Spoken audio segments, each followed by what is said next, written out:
Assalamualaikum warahmatullahi wabarakatuh. Halo teman-teman, perkenalkan nama saya Fardila Yeliambana dengan NPM 0227231115. Nah, pada kesempatan kali ini saya akan mempresentasikan dua hal, yaitu yang pertama saya akan menyampaikan review terhadap sebuah jurnal ilmiah yang berjudul Analisis Pengaruh Leverage, Profitabilitas dan Ukuran Perusahaan terhadap Nilai Perusahaan pada Industri Perbankan yang terdaftar di Bursa Efek Indonesia. Yang kedua yaitu saya akan memaparkan proposal bab 1 saya yang berjudul Pengaruh Profitabilitas, Leverage, dan Kebijakan Dividen terhadap Nilai Perusahaan pada Perusahaan Perbankan yang terdaftar di Bursa Efek Indonesia dan memiliki kantor cabang di Kota Ternate pada periode 2021 sampai 2025. Sebelum masuk ke isi jurnal, saya ingin menyampaikan dulu identitas lengkap dari jurnal yang saya review ini. Jurnal ini berjudul Analisis Pengaruh Leverage, Profitabilitas, dan Ukuran Perusahaan terhadap Nilai Perusahaan pada Industri Perbankan yang terdaftar di Bursa Efek Indonesia. Ditulis oleh 3 orang peneliti, yaitu Dea V. Kolamba, Sri Murni, dan Dedi N. Baramuli dari Universitas Samratulangi Manado. Jurnal ini dipublikasikan di Jurnal EMBA dengan ISSN 23031174 pada volume 8 nomor 3 bulan Juli tahun 2020 di halaman 174 sampai 183. Variabel yang diteliti meliputi 3 variabel independen, yaitu leverage yang diproksikan dengan DER, profitabilitas dengan ROE, dan ukuran perusahaan dengan size. Semuanya diuji pengaruhnya terhadap variabel dependen nilai perusahaan yang diproksikan dengan PBV. Data yang digunakan mencakup periode 2014 sampai 2017 dengan populasi 45 perusahaan perbankan di Bursa Efek Indonesia dan sampel akhirnya sebanyak 8 perusahaan. Baik, sekarang kita masuk ke latar belakang dari jurnal ini. Penelitian ini dilatar belakangi oleh pentingnya nilai perusahaan sebagai cerminan bagaimana investor memandang kinerja suatu perusahaan. Bagi perusahaan yang sudah go public seperti bank-bank yang terdaftar di Bursa Efek Indonesia, nilai perusahaan itu langsung tercermin dari harga sahamnya di pasar modal. Semakin tinggi harga saham, semakin tinggi pula nilai perusahaan di mata investor. Karena itu, para manajer dituntut untuk mampu mengambil keputusan keuangan yang tepat demi memaksimalkan nilai perusahaan tersebut. Nah, ada 3 faktor utama yang menjadi fokus dalam penelitian ini, yaitu yang pertama ada leverage, yang mengukur sejauh mana aktiva perusahaan dibiayai oleh hutang. Hutang memang bisa meningkatkan return, tapi di sisi lain juga menambah risiko, sehingga tentu terpengaruh terhadap persepsi investor. Nah, yang kedua yaitu ada profitabilitas, yang mencerminkan kemampuan perusahaan dalam menghasilkan laba dari modal sendiri. Perusahaan yang sudah sangat profitabel cenderung mengandalkan pendanaan internal, bukan hutang. Dan ketiga yaitu ukuran perusahaan, yang diukur dari logaritma natural total aset. Memang perusahaan besar dianggap lebih matang, tapi saat yang sama mereka juga membutuhkan dana operasional yang jauh lebih besar. Nah, ketiga faktor inilah yang kemudian mendorong peneliti untuk mengkaji lebih dalam pengaruhnya terhadap nilai perusahaan perbankan. Selanjutnya, tujuan dan variabel penelitian dari jurnal ini.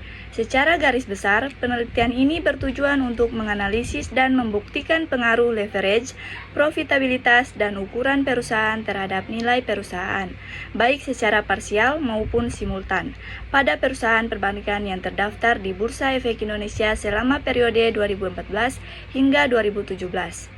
Kalau kita lihat model penelitiannya, ada 3 variabel independen. X1 adalah leverage yang diukur dengan DER, X2 adalah profitabilitas dengan ROE, dan X3 adalah ukuran perusahaan dengan size.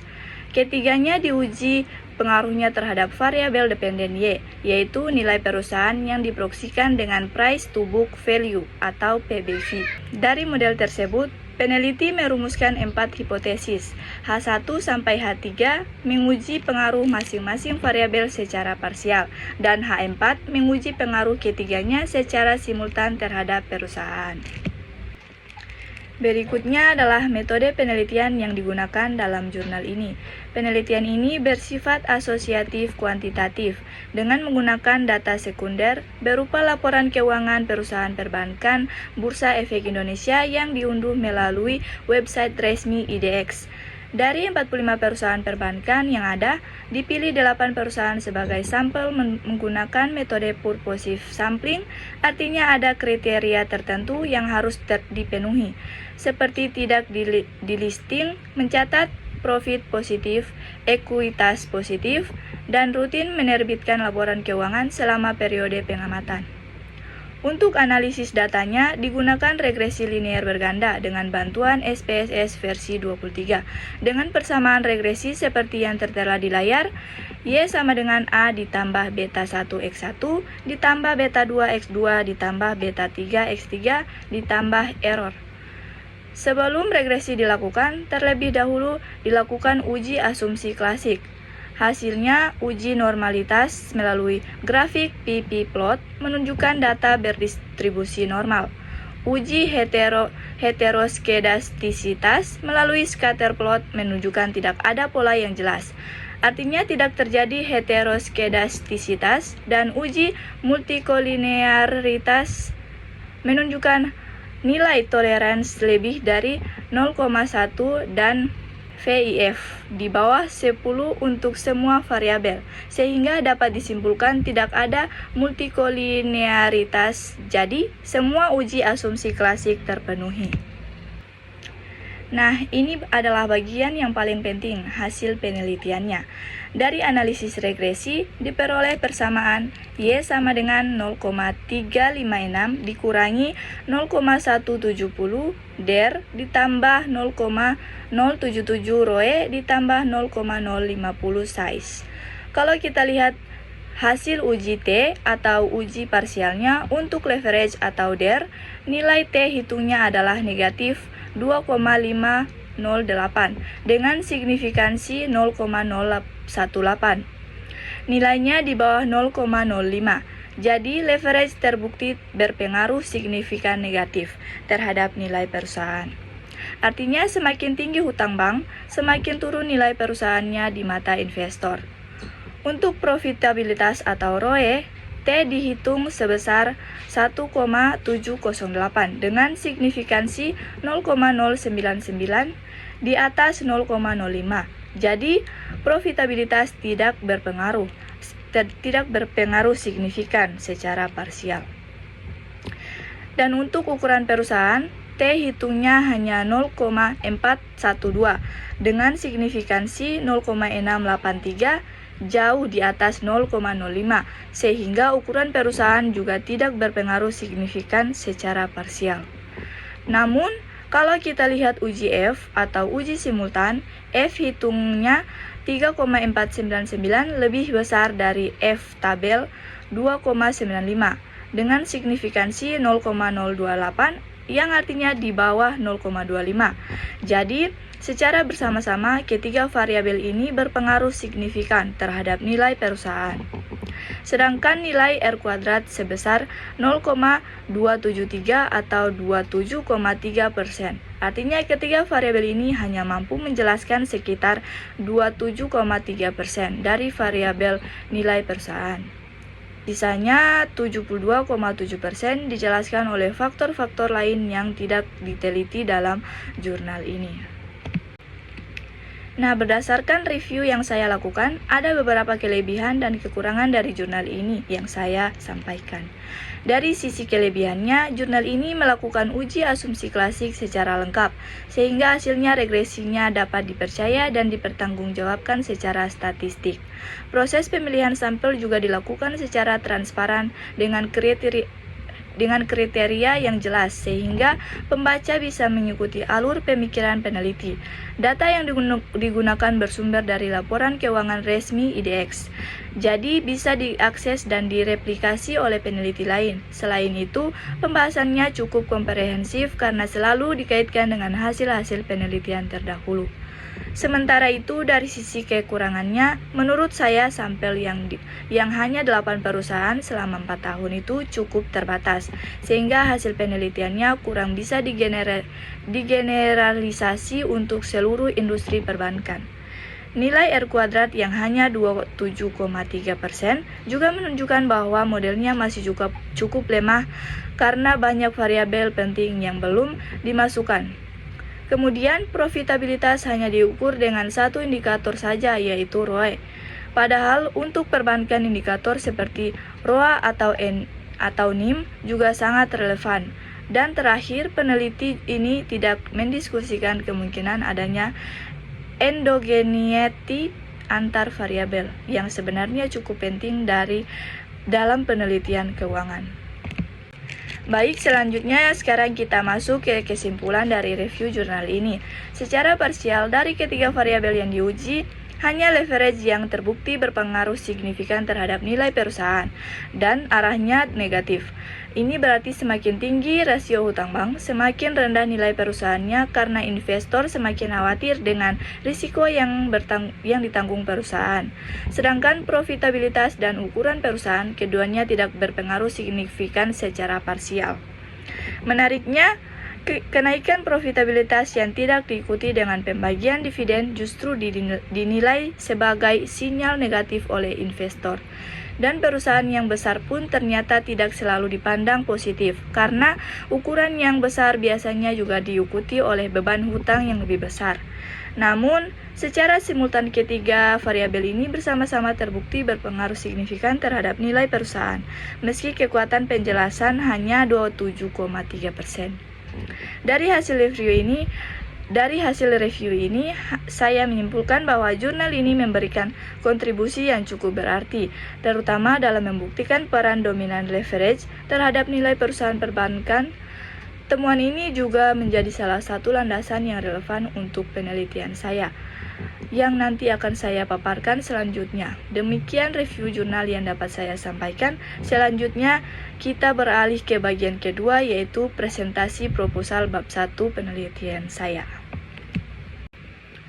Baik teman-teman sekalian, sekarang saya akan mempresentasikan proposal bab 1 saya. Proposal ini berjudul Pengaruh Profitabilitas, Leverage, dan Kebijakan Dividen terhadap Nilai Perusahaan.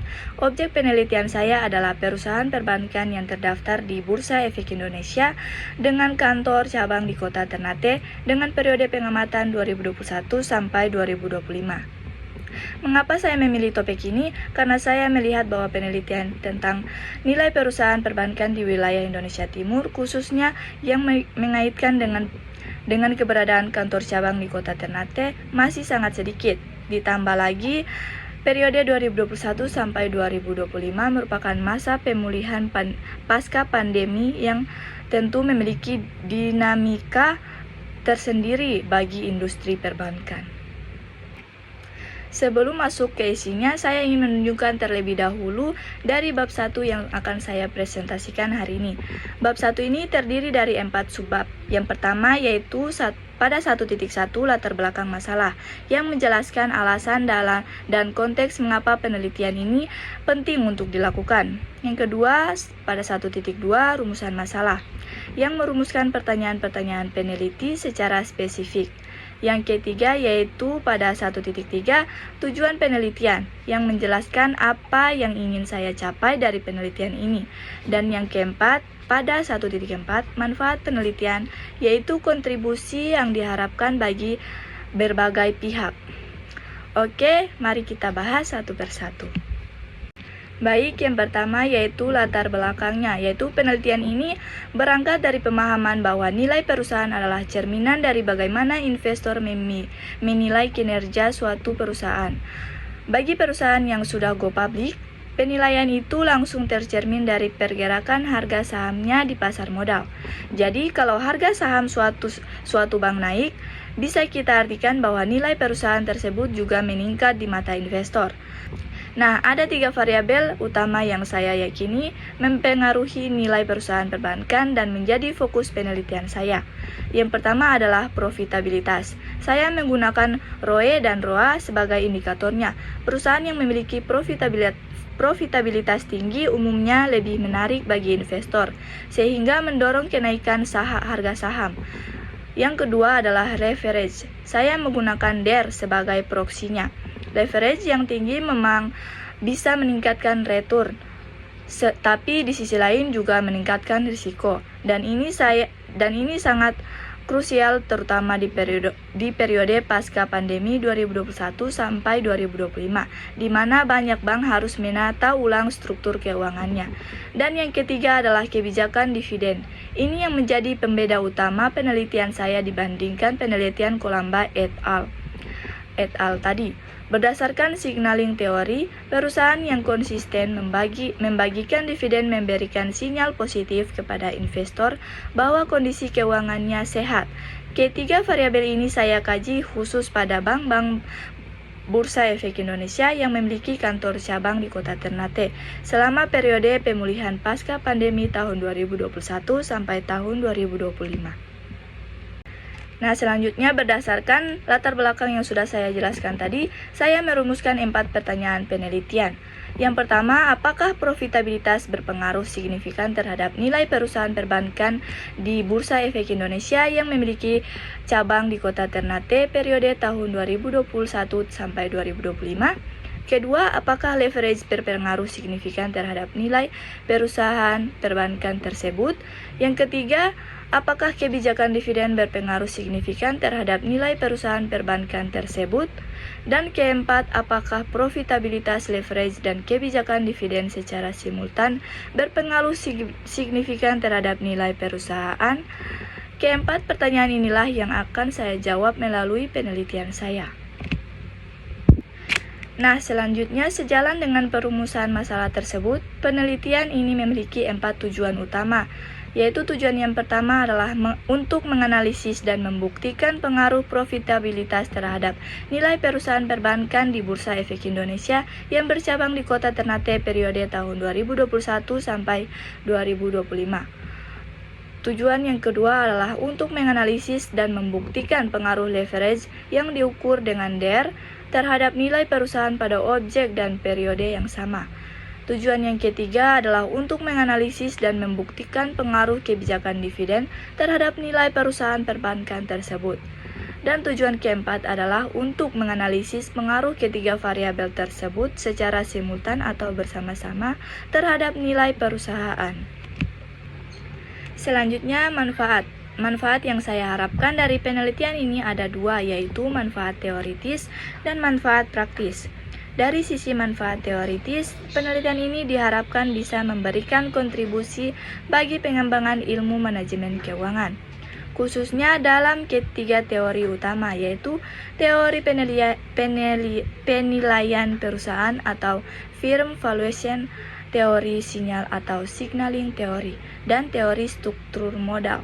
Selain itu, penelitian ini juga diharapkan bisa menjadi referensi bagi penelitian-penelitian selanjutnya yang mengkaji perbankan di wilayah Indonesia Timur. Sedangkan dari sisi manfaat praktis, ada 4 pihak yang saya harapkan bisa mengambil manfaat dari penelitian ini.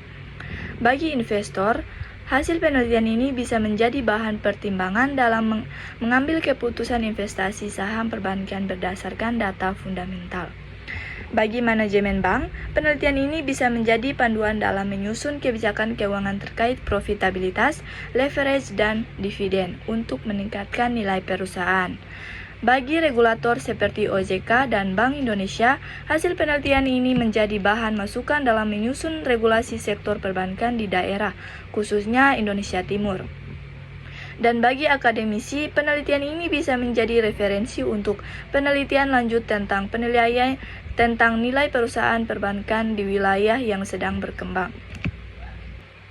Baik, sebelum saya menutup presentasi ini, izinkan saya menyampaikan kesimpulan proposal penelitian saya. Penelitian ini hadir untuk mengisi celah yang masih terbuka dalam literatur, yakni bagaimana profitabilitas, leverage, dan kebijakan dividen secara bersama-sama mempengaruhi nilai perusahaan perbankan, khususnya yang beroperasi di kota Ternate. Pada periode pasca pandemi tahun 2021 sampai tahun 2025, sejauh yang saya ketahui, konteks geografis dan temporal seperti ini masih jarang diteliti. Yang membedakan penelitian saya dari jurnal Colamba et al. Yang tadi sudah kita review adalah adanya variabel kebijakan dividen. Variabel ini saya tambahkan karena saya percaya bahwa keputusan apakah laba dibagikan sebagai dividen atau tidak adalah salah satu sinyal terkuat yang bisa diberikan perusahaan kepada investor, dan nilai belum diuji pada jurnal acuan tersebut. Penelitian saya dilandasi oleh 3 teori: signaling teori untuk menjelaskan kebijakan dividen, agensi teori untuk menjelaskan hubungan antara manajemen dan pemegang saham, dan trade-off teori untuk menjelaskan keputusan leverage. Saya berharap hasil penelitian ini nantinya bisa bermanfaat bagi investor, manajemen bank, regulasi pemerintah, maupun dunia akademik. Demikianlah yang dapat saya presentasikan pada kesempatan kali ini, mulai dari review jurnal Colamba et al. Tahun 2020 hingga proposal penelitian saya terkait pengaruh profitabilitas, leverage, dan kebijakan dividen terhadap nilai perusahaan perbankan di kota Ternate. Saya menyadari bahwa proposal penelitian ini masih belum jauh dari sempurna. Oleh karena itu, saya sangat mengharapkan masukan, kritik, dan saran yang membangun dari Bapak dosen dan teman-teman sekalian agar penelitian ini bisa menjadi lebih baik ke depannya. Atas perhatiannya, saya mengucapkan terima kasih. Wassalamualaikum warahmatullahi wabarakatuh.